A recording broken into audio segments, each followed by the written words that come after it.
Edward Muybridge was a photographer, researcher, and hustler, born in Kingston, Great Britain, on April 9, 1830. His experiments with photographs in sequence served as the basis for the subsequent invention of the cinematograph.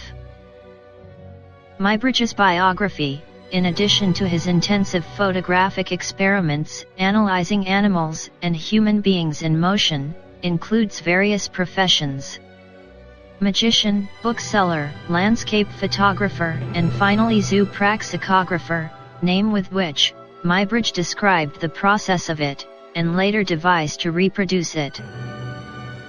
During the 1860s, he dedicated himself to portraying natural landscapes, traveling through Central America, and then through the still vast uninhabited regions of the United States.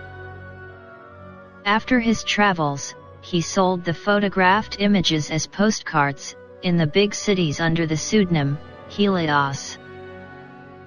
Returning from one of his trips, Muybridge discovered that his wife's son was the result of infidelity during his absence, so he decided to abandon both of them, and then murder the child's father, which earned him in that time a short time in prison.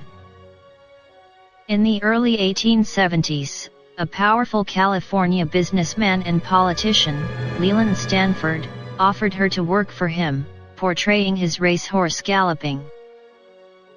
After developing the technology for high-speed consecutive image capture of horses, Muybridge went on to photograph motion sequences of all animal species at the Philadelphia Zoo, which was located near Palo Alto, where Stanford had his land.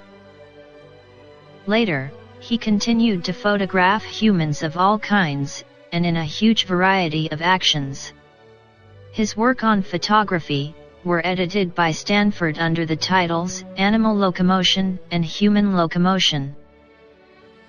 Both of them had great repercussions in the scientific and technological fields of the time. The photographic experiences, published in 2 books, led him to Muybridge, 20 years of work. In the 1890s, Edward Muybridge toured scientific events and fairs, displaying images of himself through a device he designed, the zoopraxiscopio, through which he could bring photographic sequences of him to life. In 1875, Mr. Edward Muybridge visited Mexico. In particular, the port of Mazatlan caught his attention. Here are some great photos of him in these times.